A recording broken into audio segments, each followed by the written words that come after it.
நலம் காக்கும் ஸ்டாலின், உங்கள் குடும்பத்தின் நலன் அரசின் பொறுப்பு. கட்டணமில்லா மருத்துவ சேவைகள். GT Holidays, South India's #1 travel brand. You know you are special when you're with GT Holidays. பழைய நகையை கொடுத்து ஒயிட் 11 மந்த்ஸ்ல அதே அடைக்கு புது நகையை எடுத்துக்கோங்க. எக்ஸ்ட்ராவா ₹1 தர வேண்டாம். Magic old gold exchange. Karnataka மாநிலம் மைசூர் மாவட்டம் கெரசனஹள்ளி கிராமத்தைச் சேர்ந்தவர் 20 வயதான ரக்ஷிதா. இவருக்கும் பிலிக்கேரே கிராமத்தைச் சேர்ந்த சித்தராஜுவுக்கும் இடையே பழக்கம் இருந்துள்ளது. இந்த பழக்கம் காதலாக மாறிய நிலையில் ரக்ஷிதாவுக்கு கேரளாவைச் சேர்ந்த இளைஞர் ஒருவரை அவரது பெற்றோர் திருமணம் செய்து வைத்துள்ளனர். இருப்பினும் முன்னாள் காதலரை மறக்க மனமில்லாமல் ரக்ஷிதா சித்தராஜுவுடனான பழக்கத்தை தொடர்ந்துள்ளார். ரக்ஷிதாவின் கணவர் துபாயில் வேலை பார்த்து வருவதால் ரக்ஷிதா தனது கணவரின் குடும்பத்துடன் கேரளாவில் வசித்து வந்துள்ளார். அதே சமயம் அவ்வப்போது கர்நாடகத்தில் உள்ள சொந்த கிராமத்திற்கு செல்வதாக கூறி காதலன் சித்தராஜுவுடன் பல இடங்களுக்கு சென்று தனிமையில் இருந்துள்ளார்.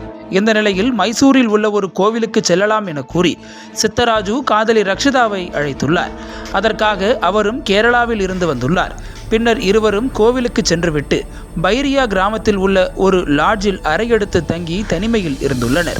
அதன் பின்னர் சித்தராஜு தன்னை திருமணம் செய்து கொள்ளுமாறு ரக்ஷிதாவிடம் கேட்டதாக கூறப்படுகிறது. ஆனால் தனக்கு ஏற்கனவே திருமணமாகி இருந்ததால் சித்தராஜுவை திருமணம் செய்ய மறுப்பு தெரிவித்திருக்கிறார். இதனால் இருவருக்கும் இடையே தகராறு மூண்டுள்ளது.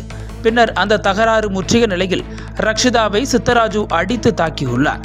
அவரது வாயில் ஜெலட்டின் குச்சிகளை திணித்து பின்னர் அதனை வெடிக்க செய்துள்ளதாக கூறப்படுகிறது. இதில் அவரது வாய் கிழிந்து சம்பவ இடத்திலேயே துடிதுடித்து உயிரிழந்துள்ளார். இதைத் தொடர்ந்து வெடிச்சத்தம் கேட்டு லாட்ஜ் ஊழியர்கள் ஓடி வந்து கதவை தட்டியுள்ளனர். பின்பு கதவை திறந்தவுடன் என்ன நடந்தது, அது என்ன சத்தம் என கேட்டுள்ளனர். அதற்கு திடீரென செல்போன் வெடித்து ரக்ஷிதா உயிரிழந்து விட்டதாக சித்தராஜு தெரிவித்துள்ளார். ரக்ஷிதா இரத்த வெள்ளத்தில் தரையில் சடலமாக கிடந்துள்ளார். ஆனால் அந்த இடத்தில் செல்போன் வெடித்து இறந்ததற்கான எந்த தடயமும் இல்லாதது லாட்ஜ் ஊழியர்களுக்கு சந்தேகத்தை கிளப்பியுள்ளது.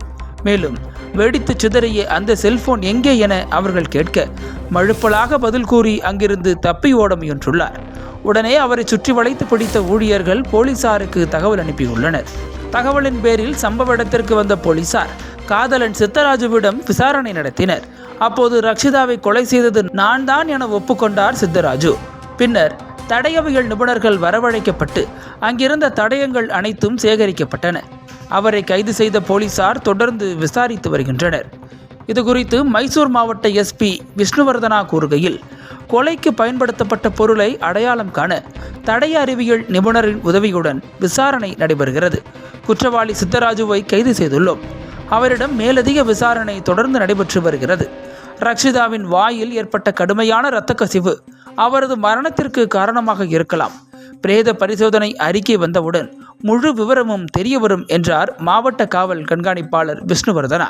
கணவர் வெளிநாட்டில் பணிபுரிந்து வரும் நிலையில் மனைவி ரக்ஷிதா தனது ஆண் நண்பருடன் அடிக்கடி சுற்றித்திருந்த சம்பவமும் தற்போது அதனாலேயே அவர் கொலை செய்யப்பட்ட சம்பவமும் அந்த பகுதி மக்களிடையே சோகத்தையும் அதிர்ச்சியையும் ஏற்படுத்தியுள்ளது.